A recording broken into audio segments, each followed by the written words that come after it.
afternoon. My name is Brian Pitts, and I'm the Assistant Director of the Latin American Institute here at the University of California, Los Angeles.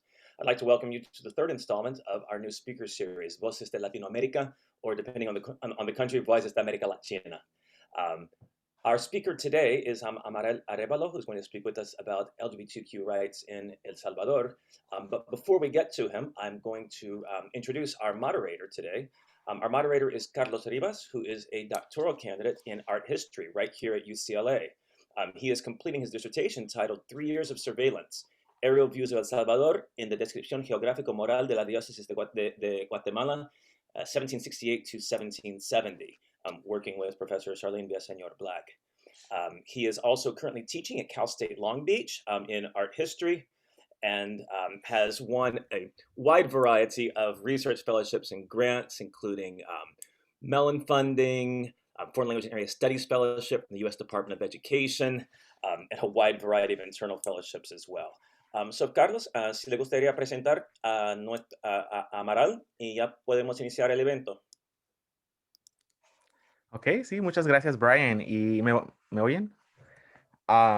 Pues es un gran placer para mí estar aquí y introducir a Amaral Arévalo, quien es investigador del Centro Latinoamericano en Sexualidad y Derechos Humanos, conocido también como CLAM. Cuenta con un postdoctorado en Medicina Social, un doctorado y maestría en Estudios Internacionales de Paz, Conflictos y Desarrollo, y es especialista en género y sexualidad y licenciado en Ciencias de Educación de la Universidad del Salvador.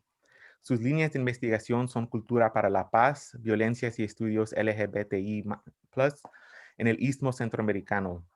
Consultor internacional en materia de emergencias internacionales en salud, fundamentalismo, gestión de proyectos para el desarrollo comunitario y educativo. Y solo quiero agregar que para mí, como dije, es un gran honor realmente haber conocido a Amaral. Creo que hace una semana hablamos, hace semana y media hablamos y la verdad es un honor porque me contó Amaral que en parte de su trabajo, y creo que hoy mismo va a hablar un poquito, él también investigó en la descripción geográfica moral de la diócesis de Guatemala, que es, ¿verdad?, el sujeto de mi tesis, ¿verdad? Yo estoy analizando los mapas, ¿verdad? Es como un manuscrito de más de 1000 páginas y contiene 113 mapas y yo como historiador del arte los estoy estudiando, pero lo que estudia Amaral, ¿verdad? Es otra cosa, ¿verdad? Que está estudiando, ¿verdad? Cómo se ve digamos, la homosexualidad, ¿verdad? En el siglo XVIII en El Salvador. Es un trabajo que muy pocos historiadores han hecho, ¿verdad? Y demasiado importante y relevante para el momento de hoy, ¿verdad? Entonces, con eso te paso la palabra, Amaral. Bueno, muchas gracias, Carlos, por la presentación. Primeramente, quiero agradecer a Brian y al Instituto de América Latina de la UCLA por la invitación para poder compartir parte de la investigación que estoy realizando. Como este es un espacio corto, la presentación que voy a hacer es algo muy panorámico de lo que estoy haciendo, algo muy básico para tener como una idea de los contenidos de lo que estoy trabajando en este momento. Primeramente, informar que esta es una investigación en curso que espero próximamente. Espero yo que en este año se materialice ya en un libro que va a estar disponible a nivel público en El Salvador principalmente, pero bueno, posteriormente vamos a intentar hacer una publicación virtual. Entonces, un poco de lo que voy a hablar en este día sería básicamente esto, de este índice, unas consideraciones generales sobre investigar género y sexualidad en El Salvador. Y de ahí voy a mostrar cuatro objetos, cuatro áreas de pesquisa, de investigación, cuatro resultados de lo que he venido realizando en estos últimos 6, 7 años. Bien, iniciando un poco de las consideraciones iniciales. Bien, como les estaba mencionando, esto es un proyecto, un trabajo de investigación sobre las disidencias sexuales y de género en la historia de El Salvador, que lo he intitulado Dialogando con el Silencio, y el periodo que abarca sería de 1770 al año 2020. Básicamente es un mapeamiento de 250 años de historia en El Salvador, y como mencionó Carlos anteriormente, me interesó el libro de la diócesis y el trabajo de Cortés y Larraz, porque en el año 1770, cuando publica o envía los resultados de su investigación, su periplo de investigación por las diócesis que comprendía en ese momento la Capitanía General de Guatemala, menciona, o hay 3 menciones sobre sodomía en los lugares, en los territorios que ahora comprenden lo que se llamaría el país del Salvador. Entonces, desde ahí me interesa y desde ahí coloco el punto de inicio, que sería el punto de mayor, más antiguo que encontré en un determinado momento. Ya después encontré algo 2 años antes de 1770, que no lo he incluido en esta primera versión, pero ya en una versión mejorada va a ser ampliado posteriormente. Pero no quita, no da mayor, o sea, no es algo que sea tan significativo que modifique esa fecha de inicio en ese momento. Entonces, ahí coloco ese punto de inicio. Bien, como metodología que he utilizado para investigar estas dinámicas, estos fenómenos al interior de El Salvador, lo he llamado como una cartografía histórica. No es algo que ha sido específicamente en materia histórica stricto sensu, así de manera dura, sino que es un mapeamiento, es una cartografía. ¿Por qué cartografía? Porque al final y al cabo han sido puntos aislados que he ido tratando de unir a lo largo de estos 250 años de historia para encontrar de alguna forma alguna conexión entre ellos. Y como tal, también esto es parte de una investigación desde el sexilio, tomando en cuenta esta categoría sexilio, en el sentido de que yo me encuentro en Brasil. Yo vengo a Brasil desde el año 2013 y esta investigación inicia a estructurarse, los primeros indicios en 2014, con un primer foco en entender los procesos de organización del movimiento de disidencia sexual en El Salvador, pero lo cual en los 2, 3 primeros años este objetivo era demasiado limitado, porque para hablar de la situación del movimiento de disidencia sexual en El Salvador era necesario hurgar, investigar en temáticas anteriores a este punto de inicio, que se data el movimiento, el inicio en la época de posguerra, o sea, en el año 1992. Entonces, que es un fenómeno muy reciente. Pero antes de eso me comencé a preguntar qué sucedió en la época de la guerra, qué sucedió en la época de la represión política, el inicio de las dictaduras militares, y bueno, y hasta llegar al periodo colonial y el periodo indígena de ser posible, aunque en materia indígena es mucho más difícil encontrar algunas fuentes. Entonces únicamente daté el inicio en la época colonial y básicamente en el último periodo colonial. Y esta investigación se fundamenta en tres áreas o 3 elementos, una triada de la investigación. El primer punto sería que, bueno, como una cartografía histórica se fundamenta, o yo, como le digo, o sea, los huesos de esta investigación serían las fuentes primarias, o sea, esos documentos duros de archivo que sustentarían todo el esqueleto investigativo. O sea, que serían como los documentos donde se puede comprobar por medio de fuentes históricas, concretas y duras, toda esta investigación. Sin embargo, como las personas que investigan las temáticas de género y sexualidad deben de saber que en un determinado momento de básicamente toda la historia, estas temáticas han estado supeditadas al silencio, al tabú y al ocultamiento y a la situación de la destrucción de las fuentes históricas sobre estas temáticas. Entonces, a veces en los documentos históricos duros de archivo encontramos muy poco, o a veces prácticamente nada. Entonces, como bien lo decía varios autores salvadoreños que también se dedican a la investigación en el país, El Salvador necesita dialogarse, investigarse también desde sus fuentes literarias, desde sus narrativas literarias, porque mucha de su historia ha sido registrada en ella.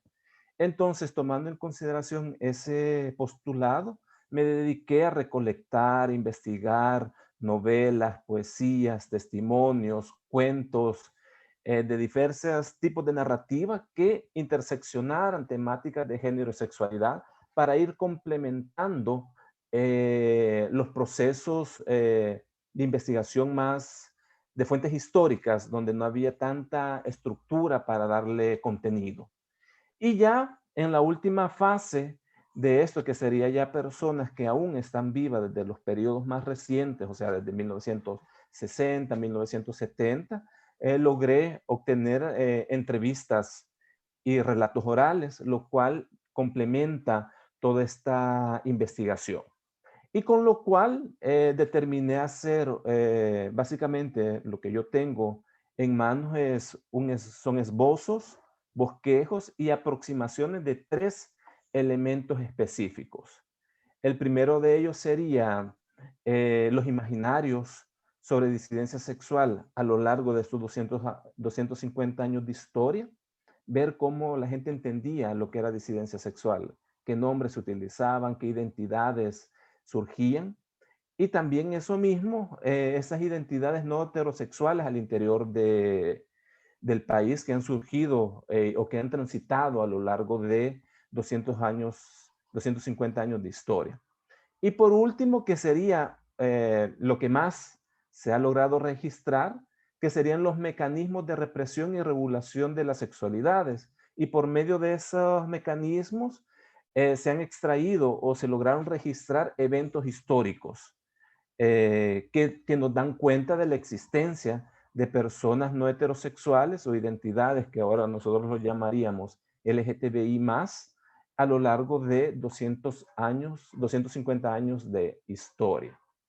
Entonces, ya para iniciar un poco a mostrar parte de los resultados de investigación que he tenido, bueno, inició en la época de la colonia, el final de la colonia, con este personaje llamado Faustino Galdames. Faustino Galdames en 1813 en la ciudad de Metapán fue acusado por el delito de sodomía. Tengo que hacer una aclaración para entender un poco el contexto. Metapán, que es una ciudad al occidente del país que colinda con Guatemala, en ese periodo, el periodo colonial, era una ciudad mayoritariamente española, o sea, de españoles, por ser una zona donde se extrae en ese momento cal y, después, y posteriormente cemento. Entonces era una ciudad minera, llamémoslo así, y por eso llamaba la atención de personas españolas que se encargaban de comercializar. Y bueno, y la denuncia de manera general dice, con precedente dictamen de letrado se ha proveído auto definitivo condenatorio a 8 años de Trujillo con reserva de consulta a vuestra alteza, su aprobación o reforma. Esto era preguntado a la Real Sala del Crimen en la ciudad de Guatemala. El reo niega de nuevo el delito y al mismo tiempo hace ver con justificante su impotencia para cumplir la condena. Con efecto, en concepto del que habla, por el conocimiento que tiene del reo, lo juzga incapaz no solo de cumplirla, pero ni aún de llegar al presidio. Tal es su temperamento y su contextura, muy afeminado, muy achacoso y muy poco espíritu, igualmente cargado de familia pequeña y miserable. Estas fueron las palabras del alcalde de Metapán haciendo una justificación para modificar la condena contra Faustino Galdames. ¿Y cómo inicia este proceso? Es interesante porque primero es un proceso de oficio. que eso llama la atención, o sea, no era una no fue una denuncia específica, sino que fue algo que se llegó a conocer en el municipio, en la ciudad, y desde ahí comenzó el proceso investigativo. Lo que me llama la atención es que se logra llegar a hacer un proceso de investigación tomando en consideración lo establecido en las leyes de Castilla de tomar como mínimo 3 testigos para hacer una denuncia o sustentar el caso de la denuncia. En este caso, y estos 3 testigos serían o fueron Salomé Ramírez, Juan Agustín Morales y José Antonio Burgos. Únicamente, esto también llama la atención, no fueron 3 testigos de un mismo tiempo histórico, sino que el primero, que este caso sería Salomé Ramírez, que sería el punto de inicio de la denuncia, en donde se asume que Faustino se había insinuado a Salomé Ramírez, este tiene como característica ser demente y esta acción la hizo Faustino cuando tenía 29 años. En la búsqueda de nuevos testigos se encuentra a Juan Agustín Morales, un indígena, el cual era denominado indio en las leyes coloniales de ese momento, pero la acción de insinuación que comete Faustino Galdames con él es cuando Faustino tenía 22 años, o sea, 7 años antes de la denuncia de Salomé Ramírez. Pero lo que me parece más interesante del caso es que tanto la denuncia del demente Ramírez o del indio Morales no fueron tomadas en consideración por el peso de los marcadores sociales de la diferencia como tal, y la denuncia o el relato de testimonio que condenó a Faustino Galdames fue el de José Antonio Burgos, cuando José Antonio Burgos tenía 12 años y Faustino Galdames tenía 10, y este se le insinuó a José Antonio Burgos. Entonces, este relato de básicamente 19 años antes de haberse cometido la última insinuación que dio origen a la denuncia, es lo que condenó a Faustino Galdames a 6 años de servicio de obras públicas en San Salvador, lo cual fue modificado de los 8 años de condena que había sido propuesto en un primer momento por parte del en el juicio desarrollado por el alcalde de Metapán, lo cual era muy significativo porque la condena se tendría que realizar en Trujillo. Trujillo hace referencia al puerto de Trujillo, al otro lado de Centroamérica, en este caso en Honduras. Como el tiempo es bien corto y no da para abundar en todos los casos, voy a ir colocando posteriormente, cuando termine mi exposición, los enlaces donde pueden encontrar, si tienen interés, donde están un poco, ya están narrados los casos y están publicados en diferentes locales, y ahí se puede tener más información o discusión o interés para algo más sobre estos casos. El siguiente caso, ya nos vamos prácticamente un poco más de 100 años posteriormente, que sería el caso de Juliana Martínez. Juliana Martínez era una mujer, que ahora nosotros lo llamaríamos una mujer transgénero, transexual, que fue detenida en la ciudad de San Vicente en el año de 1940. Solamente que antes de pasar al caso de Juliana Martínez, hay que hablar un poco de la ciudad de San Vicente y una marca social, antropológica, que se debe de mencionar. La ciudad de San Vicente es una ciudad fundada en 1635 por españoles que se dedicaban a la comercialización del añil. Desde ese momento, su marca como ciudad española inicia, y como punto o referencia administrativa de la región paracentral del país que domina en ese periodo. Llamémosle así, lo que actualmente sería el departamento de San Vicente y el departamento de Cabañas en El Salvador.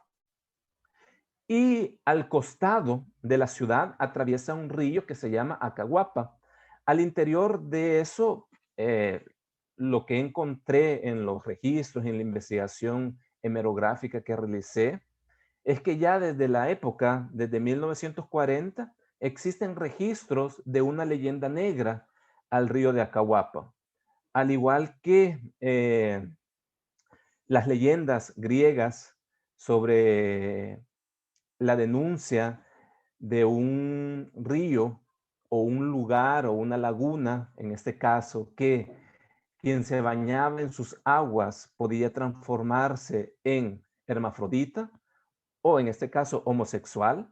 Esa misma leyenda negra se le adjudicó al río Acahuapa desde esas fechas que tengo registro, posiblemente sea desde mucho tiempo más atrás, pero las fuentes más concretas que tengo sería desde 1940, que habla sobre la existencia de esta leyenda negra sobre el río Acahuapa, que cualquier hombre que se bañara en sus aguas se convertiría en homosexual o dejaría de ser hombre. Entonces, en ese contexto de esta leyenda hay que leer la situación de Juliana Martínez y cómo es condenada, es atrapada por la policía en ese momento, es calificada como un fenómeno andrógino, que es descrito como un sujeto de piel cetrina, abundante cabellera, con hermosas peinetas y blusa femenina de color amarillo. Ante la pregunta del inquisidor reportero si era hombre o era mujer, ella respondió, muy interesante su respuesta: soy común de dos, soy hombre porque soy hombre, pero no soy hombre, ni nunca lo he sido, no lo quiero, ni no quiero serlo. Entonces ahí hay una discusión, hay una narrativa que antepone la condición biológica y el deseo de identitario de no ser lo que correspondería, entre comillas, al cuerpo biológico con el cual había nacido. O sea, había nacido siendo hombre, pero su identidad o lo que ella asumía como su autoidentidad no era ser hombre, era ser mujer. Y allí explicó: me llamo Julián Martínez, pero soy más conocido en San Ildefonso como Juliana. San Ildefonso es un municipio en la zona norte de San Vicente, colindante con Usulután, en este caso. Tengo 39 años de edad y soy de oficios domésticos. Lavo, plancho, crío gallinas y he tenido en las haciendas el oficio de molendera. Todas estas actividades económicas están en la esfera de lo que se creería o correspondería a oficios femeninos o adjudicados a las mujeres. Entonces, para autodeterminar su identidad, también asume este tipo de oficios para corroborar esta identidad femenina a la cual ella se autosumía como tal. Y una cosa muy interesante, en las indagaciones posteriores, cuando publiqué esta noticia, me informaron que en la década de 1960 todavía Juliana vivía, criaba gallinas y las vendía como medio de subsistencia a las personas que llegaban de los poblados cercanos, ya sea eh, el propio San Ildefonso o desde Santa Clara, San Vicente. Y ahí era una persona reconocida y era reconocida con esa identidad que se autoasumía como mujer. Entonces ahí me parece algo muy interesante desde que no los discursos conservadores asumen que las personas LGTBI son una exportación de otros lugares y que realmente eso no es cierto. O sea, las personas LGTBI con otras formas y otros nombres siempre hemos existido al interior de la historia salvadoreña. Solamente que hemos sido tratados de diferentes formas discriminatorias a lo largo de la época, a lo largo de toda esa época. Y así nos vamos un poco más en el tiempo reciente. Ya dejamos a Juliana Martínez en la década de 1940, nos vamos a la década de 1996. En esta época ya estamos en plena periodo de posguerra, la reconstrucción nacional estaba en auge y los márgenes sociales que siempre han existido, pero que muy pocas veces habían sido representados, comienzan a tomar una visibilidad al interior del Salvador. En este caso, llamémosle visibilidad al trabajo hecho por el fotoperiodista Francisco Campos, que en el año 1996 asume la tarea de generar un fotoreportaje, un reportaje de las personas trans, o en ese caso denominadas travestí de San Salvador, que ejercían el trabajo sexual de calle en la mítica zona de la Praviana, en una zona muy específica de San Salvador, muy cerca o casi enfrente, mejor dicho, de la alcaldía municipal de San Salvador en ese momento. Entonces, él asume eso y él toma como personaje principal de su fotoreportaje la identidad de Carla Velar. Carla Velar en ese momento, 1996, sufría de continuas discriminaciones en el ejercicio de trabajo sexual que realizaba en la zona de La Praviana. Francisco Campos comenta que hizo el reportaje. Posterior, cuando hizo el reportaje, comenzó una lucha interna al interior del periódico donde lo iba a publicar. ¿Por qué? Porque esas temáticas eran tabú y estaban limitadas para presentar en un público más amplio. Entonces, según el relato del propio Francisco Campos, llevó alrededor de eh, varios meses para que esa publicación saliera a la luz. Y esta llega a darse a la luz en el mes de abril de 1997. Únicamente que casi 2 meses después, o ni 2 meses después de haber salido esta publicación, surgió un fenómeno al interior de las calles de San Salvador sobre un crimen serial contra personas trans, principalmente trabajadoras de calle, trabajadoras sexuales de calle y trabajadoras del comercio informal en los mercados de San Salvador. Entonces, hubieron prácticamente entre 5 a 7 atentados que se registraron en el país en ese momento, y uno de los atentados fue contra Carla Velar.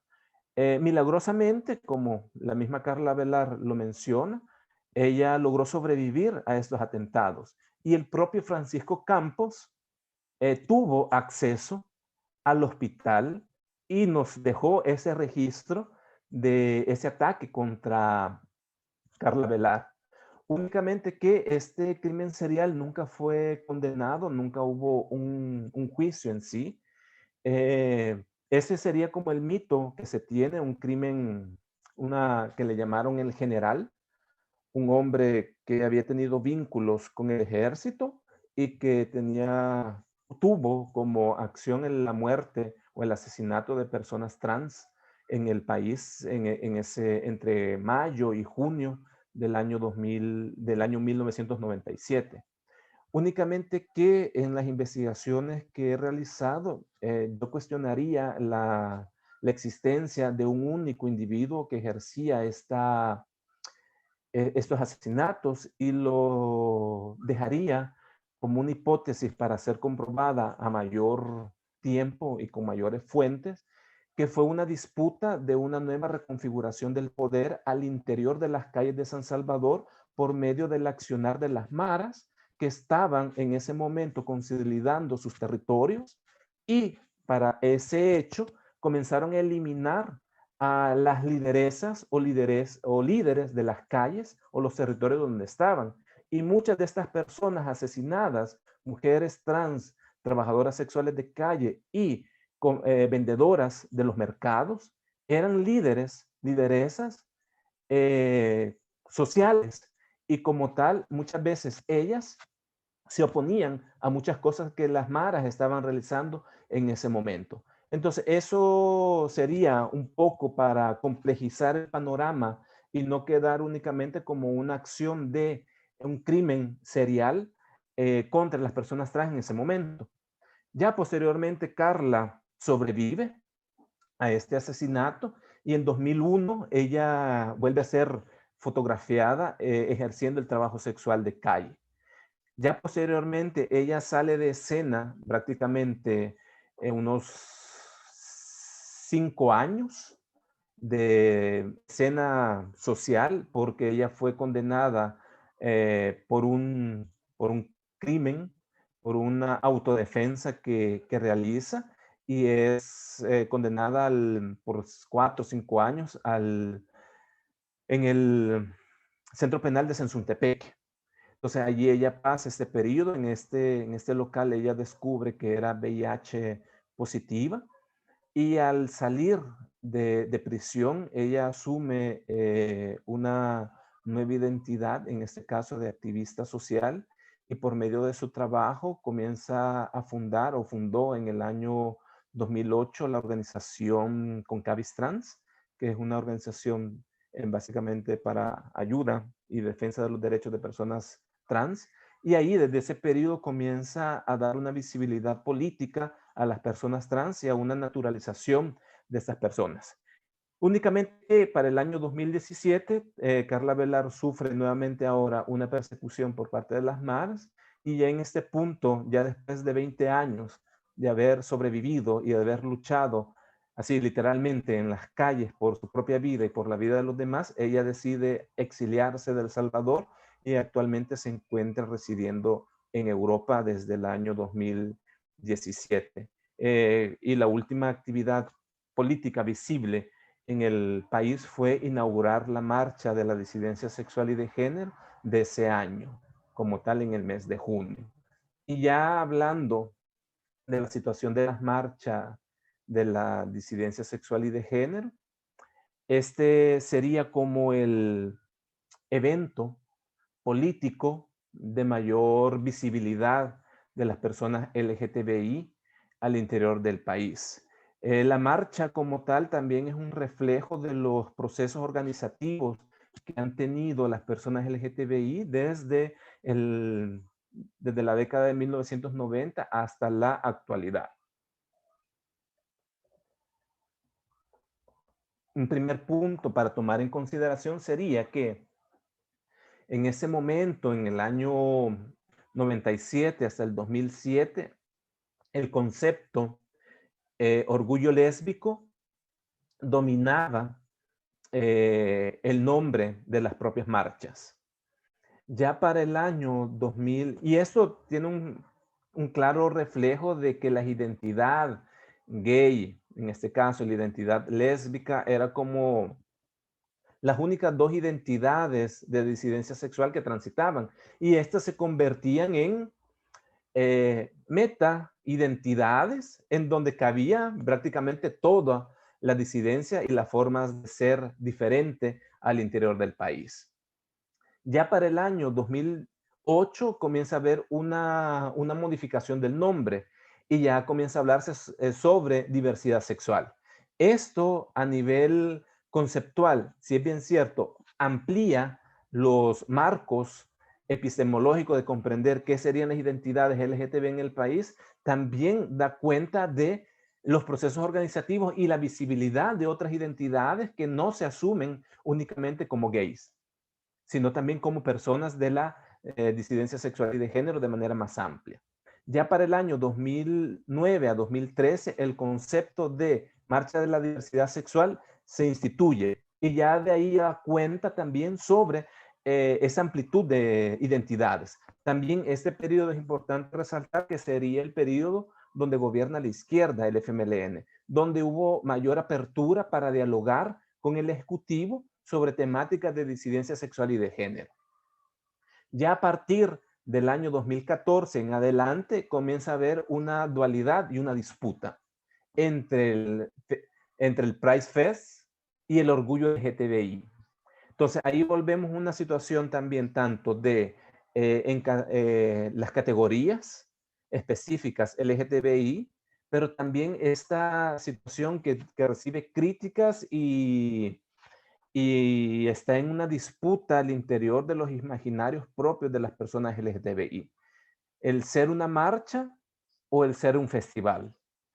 Entonces, algunas personas reivindican la situación de la marcha como una expresión de protesta, pero otros manifiestan que la situación de la festividad, de ser un festival, es una marca, una posibilidad de entablar diálogos con una sociedad más amplia desde otros paradigmas. Entonces, esa disputa todavía no está saldada y están conviviendo esas dos expresiones. Muchas veces la gente que marchan, básicamente en la marcha, serían esas personas que reivindican el sentido político de denuncia y demanda de reivindicación de derechos al Estado.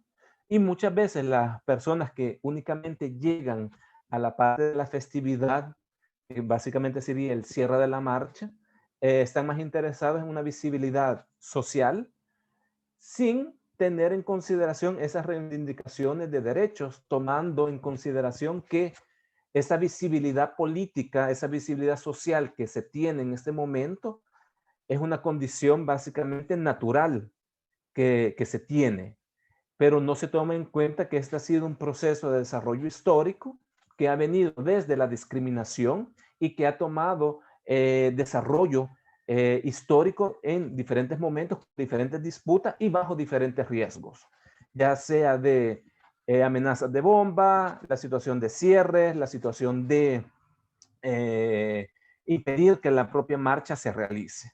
Entonces, la marcha es un fenómeno, una acción del movimiento de disidencia sexual que es interesante poderlo ampliar y analizar desde otros marcos que nos dan a dar a conocer un poco un marco referencial sobre los procesos de organización de las personas LGTBI desde la época de la posguerra hasta la contemporaneidad.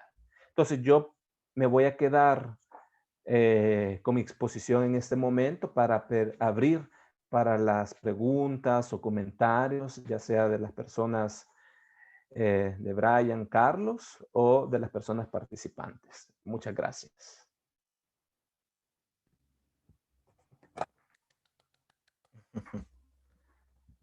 Sí, muchas gracias. Wow, estoy como sorprendido porque aprendí tanto en tan poco tiempo. Y les tomé tomas, screenshots a cada, a tu presentación entera. Am, bueno, me imagino que hay otras preguntas, pero voy a empezar solo con una pregunta muy amplia am, solamente, ¿verdad? Hablando del día de hoy, ¿verdad? Que cómo ves, digamos, el movimiento LGBTI más en El Salvador y digamos que, bueno, mi pregunta sería más enfocada en cuál es el papel que tienen que tomar las instituciones sociales, ya sean iglesias, ¿verdad? O el propio gobierno, ¿verdad?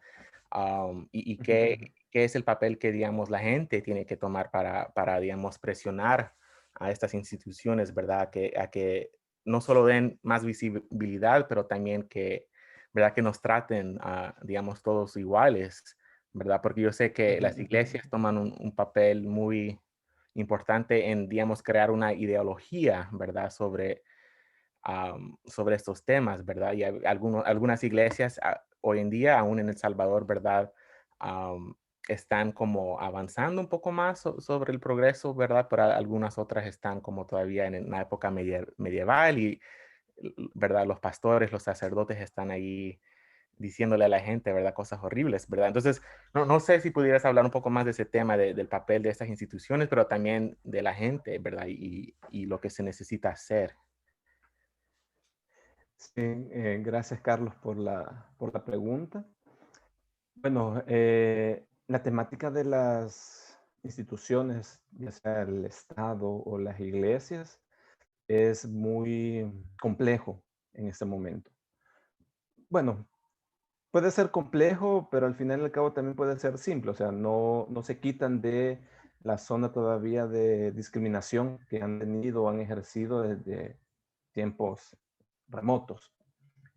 Solamente que parece paradójico, pero hay un proceso, o sea, como mencioné anteriormente, en un punto de la presentación, a partir de 2009 existió un diálogo entre el Ejecutivo y las personas de la disidencia sexual organizadas.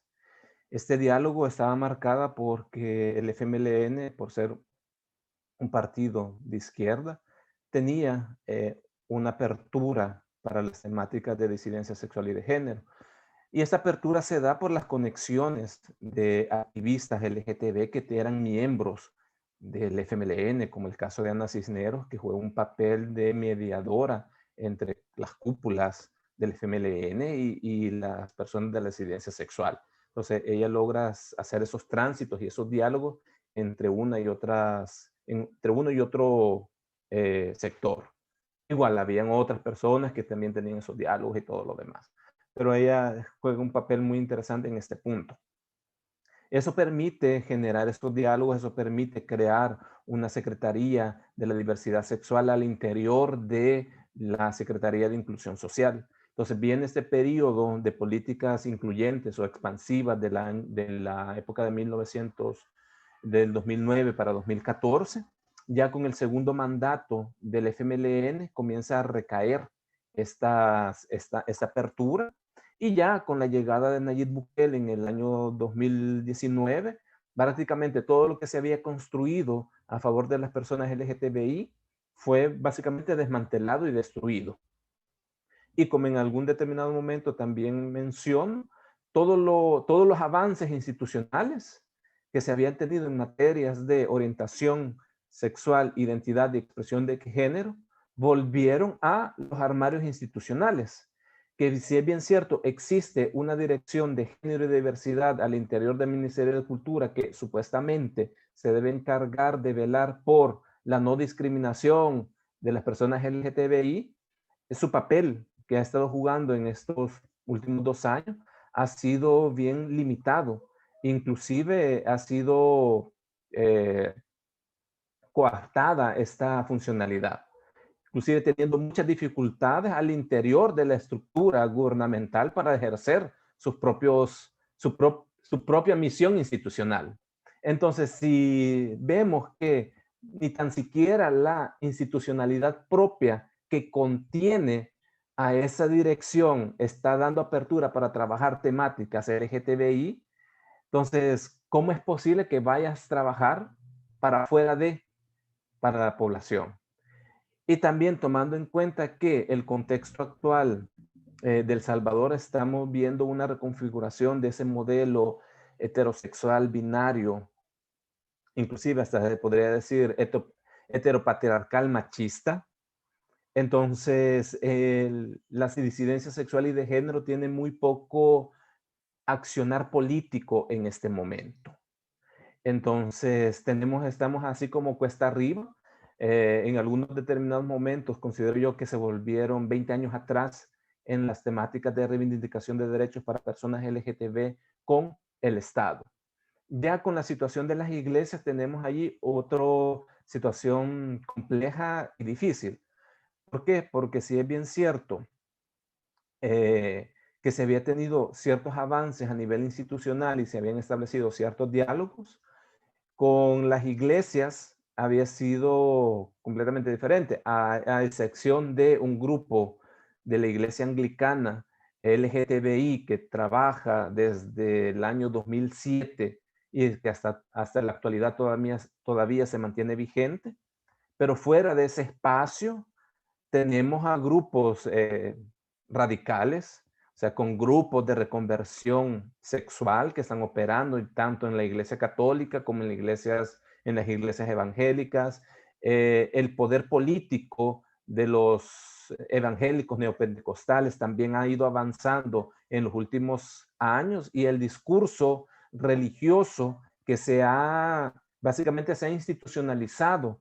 Y esto se puede comprobar claramente desde si cualquiera ve una de las cadenas nacionales del presidente y comienza a contabilizar los momentos que el presidente dice el nombre de Dios en sus discursos, puede tomar en consideración cómo está ese nivel de esa discursividad religiosa impregnada en la institucionalidad en este momento. Y es una discursividad religiosa no inclusiva, sino que es una discursividad religiosa discriminatoria que cuando comienza a profundizarse,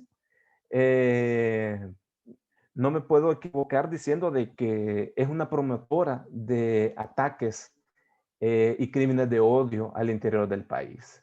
Entonces, y tomando ese punto en conexión, la situación de la criminalidad de personas LGTBI, la situación de asesinatos, si es bien cierto, en este último periodo más reciente ha habido una disminución, pero la situación de precariedad a la cual han sido sometidas las personas LGTBI por medio, en este periodo de la pandemia de COVID-19 al interior del país, es un fenómeno que todavía no conocemos su impacto real y vemos cómo la precarización de estas personas ha aumentado de manera exponencial. Entonces el panorama está más o menos así. O sea, las temáticas de disidencia sexual y de género están en los armarios institucionales del gobierno. La religión o las iglesias tradicionales no entablan un diálogo con las personas LGTBI y mantienen un discurso discriminador. Y todo esto, tomando en consideración el fenómeno del COVID-19, aumenta la precarización y vulnerabilidad de las personas LGTBI más, sobre todo de los márgenes sociales, más como tal, o sea, las personas trans en este caso, las personas lesbianas y esas identidades que muy poco conocemos en este momento, que serían las personas LGTBI de los ámbitos rurales, de las cuales muy poco se conoce, muy poco hablamos, porque mucha de la información, o básicamente la información que poseemos o que logramos rescatar, muchas veces procede de los ámbitos urbanos, urbanos marginales en algunos casos, pero los ámbitos rurales es muy poco el conocimiento que tenemos de esas personas. Entonces yo considero que estas identidades serían las más perjudicadas en este momento. Wow, ok, muchas gracias. Sí, hay bastante trabajo que hacer, en otras palabras, ¿verdad? Aquí hay unas preguntas del público. Herman Duarte escribe: muchas felicidades, Amaral. Le podría preguntar lo siguiente. ¿Descubrió si alguno de los grandes opositores del movimiento LGBT son homosexuales o lesbianas de closet? Por ejemplo, Parker, Cardenal Sol o alguien por ese estilo. Adicional, sí, me encanta esta pregunta. Adicionalmente, siempre se ha rumorado que algunos políticos, por ejemplo, Tony Saca, Rodrigo Ávila, son homosexual o que les gusta transvertirse. ¿Qué ha pasado ahí? Y disculpen que voy a apagar la cámara, pero que la conexión está mala. Gracias, Germán, por esa pregunta tan comprometedora, la cual esas identidades, esas personas que él ha mencionado, no puedo dar una respuesta contundente sobre sus prácticas, ya sea sexuales o su identidad sexual o expresión de género. Únicamente me voy a remitir a momentos más históricos para no entrar en una disputa legal inclusive al mencionar esas situaciones, pero sí, a lo largo de la historia hemos tenido personas que son homosexuales, pero que han vivido yo le llamo no vivido, yo le digo que han pactado públicamente con la heterosexualidad hegemónica para ocupar puestos de poder. Y al interior de esos puestos de poder reproducen el mismo imaginario discriminador, heterosexista, violento contra personas LGTBI.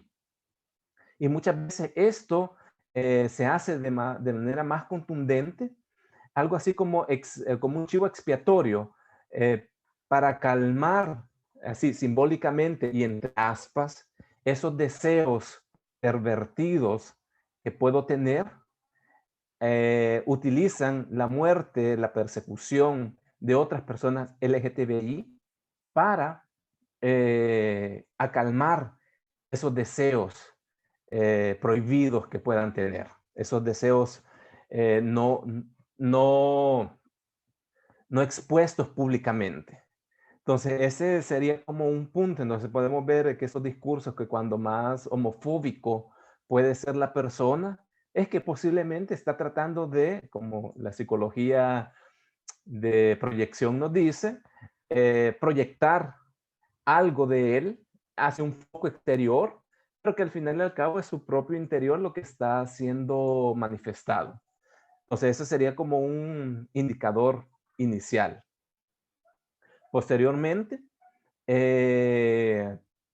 ¿qué tenemos más a lo largo de la historia? Por ejemplo, me voy a remitir a un caso de la época de 1970, 1980, con la participación de personas LGTB al interior de la guerra. En ese periodo histórico tenemos la inauguración de la discoteca Oráculos. Al interior de la discoteca Oráculos, que fue el único espacio abiertamente LGTBI para una clase política, una clase social específica, se da cuenta de que a ese espacio llegaban, claro, tenía una apertura para todas las identidades políticas y sociales del país, que podían llegar desde los puntos más marginales, pero también había un tránsito de la élite política, que se da cuenta de nombres de jueces que llegaban, que muchos se transvestían y que hacían travestí como una identidad alter ego en ese momento, y que muchas veces habían sido, hasta, por decirlo así, chantajeados para revelar esa identidad de manera pública o recibir algún tipo de prebenda. Entonces, esas identidades estaban ahí y existían, solamente que se mantenían ocultas como tal. Y ese fenómeno de ese tabú de ocultar esas identidades no permite hablar de manera directa sobre esa existencia. Entonces nos mantenemos en esa situación de esos márgenes interpretativos de la realidad, en la cual tomamos en consideración los relatos, la situación de la vida de otras personas para inferir cuestiones, pero no se puede categorizar contundentemente, es una persona de la disidencia sexual y de género, sobre todo en estos casos de esas figuras políticas contemporáneas. Y ya, yo también creo en esa situación que la salida o la revelación o la autoafirmación de una identidad LGTBI es una decisión propia, individual, y la cual inclusive, aunque sea una persona que está en contra de la reivindicación de derechos de las personas LGTBI y que uno sepa previamente de que es una persona LGTBI la que está ejecutando esto, pero yo considero que ahí en un nivel de manera individual, la revelación de esa identidad disidente es de forma personal y única que se debe dar y no le corresponde a ninguna otra persona hacerla. Y posteriormente la historia va a revelar esas identidades. Hay algunas cuestiones que están escritas así en los márgenes y que poco a poco, al pasar del tiempo, esa situación se va a ir revelando, porque nada puede ser oculto para siempre. Siempre hay situaciones que nos van revelando hechos, acciones, y que con mucho trabajo una persona puede hilvanar y reconstruir esas historias. Eso podría decir. Gracias, Juan, por la pregunta comprometedora.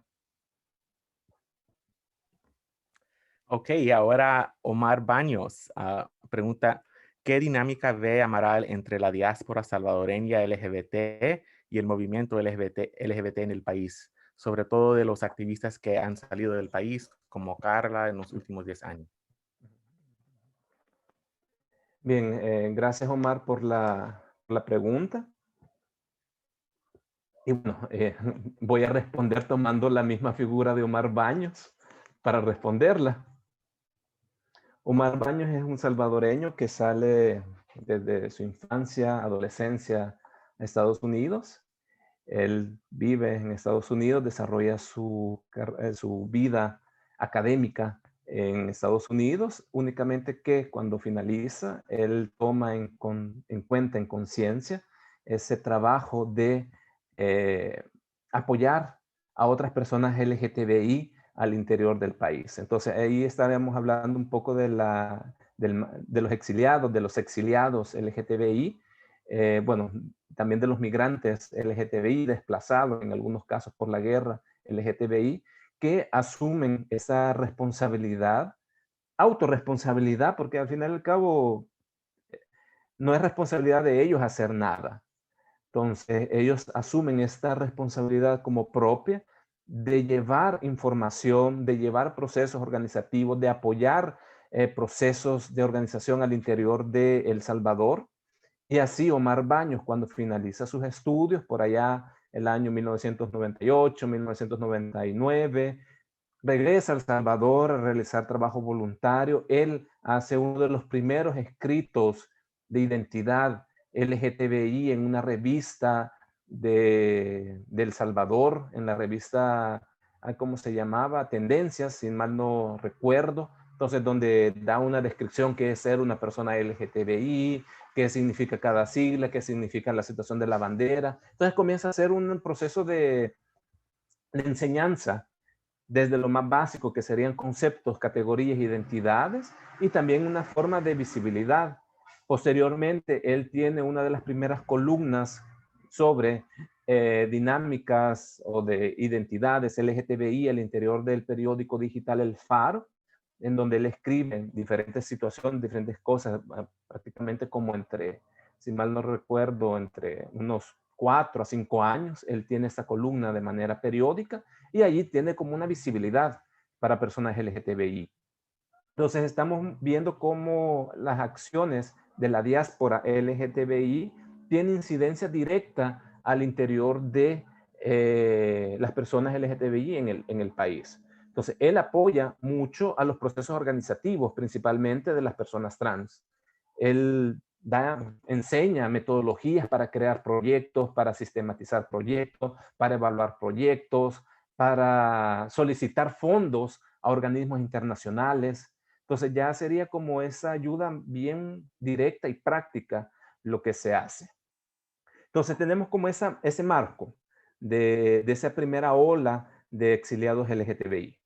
Ya una segunda ola o tercera ola en la cual yo también me adscribo por estar actualmente en Brasil, pero teniendo el campo de desarrollo temático en El Salvador, creo yo que mantenemos esa misma dinámica de la cual Omar Baños fue un de los precursores o que se tiene registro que se ha hecho, de generar apoyo, de generar, en este caso, en mi caso, información, conocimiento, para apoyar en los procesos de demandas, de reivindicación de derechos para personas LGTBI de manera general. Entonces, estaría en ese sentido. Yo creo que no nos limitamos al ser una persona LGTBI fuera del país a trabajar o a desvincularnos como tal, sino que intentamos de crear, pero eso ya de manera individual, personal, generar formas de incidencia política al interior de nuestros países. También retomaría el ejemplo de Germán Duarte, que hizo la pregunta anterior, con quien desde el año 2016 formamos la organización Igualitos, la cual tenía una dinámica específica de apoyar la reivindicación de derechos de personas LGTBI desde nuestras posiciones de ser diáspora LGTBI. Él en ese caso, en esa fecha en Costa Rica y yo en Brasil. Entonces, ahí es bien difícil decir que todas las personas LGTBI que salgan fuera del país deben de hacer eso que nosotros hacemos. Yo creo que no. Es una situación de voluntad propia, individual, de querer contribuir, con lo que pueda hacer la persona. En este caso nosotros hemos contribuido desde ese punto, pero también puedo retomar el ejemplo de Corado. Se me olvidó el nombre de ella, solo me recuerdo el apellido. Ella es una mujer trans, Rubí Corado, que funda una casa LGTBI en Washington y con la cual recibe a migrantes LGTBI, no solamente de El Salvador, sino de Centroamérica, y de igual forma apoya con proyectos y acciones puntuales en El Salvador.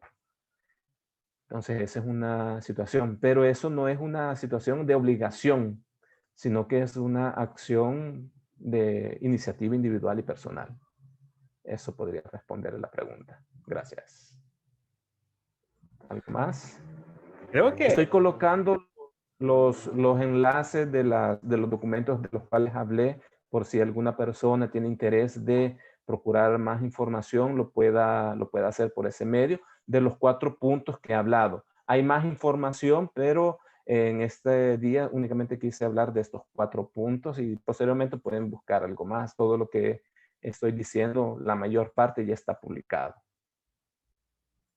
Sí, Carlos, pues disculpa.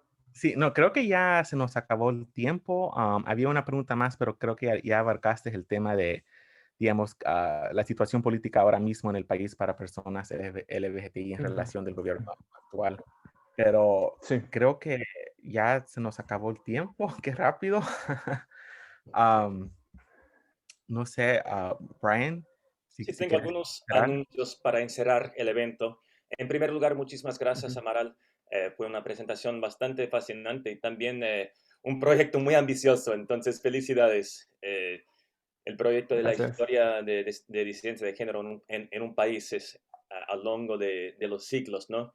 Es algo muy ambicioso y algo que parece que ha encontrado resultados muy interesantes. Entonces, muchísimas gracias. Me gustaría agradecerle también a Carlos por haber moderado ese evento y también a Ariadne Barrera, que es nuestra representativa de programación aquí en el Instituto Latinoamericano. También este evento era para ser moderado por Carlos Santos, profesor de Social Welfare en the Luskin School of Public Affairs, pero no pudo participar. Bueno, fue el que nos sugirió Amaral. Y finalmente, también nuestro próximo evento en esta serie va a ser con una activista afrodominicana y militante y feminista afrodominicana llamada Ochi Curiel. Y este evento será el día 10 de mayo. También tenemos varios otros eventos en latinoamericano que están pasando casi todas las semanas. Lo pueden encontrar en nuestro sitio. Este evento también será disponible por la internet en YouTube en nuestra página UCLA LAI. Muchísimas gracias por asistir hoy esta tarde y muy buenas tardes.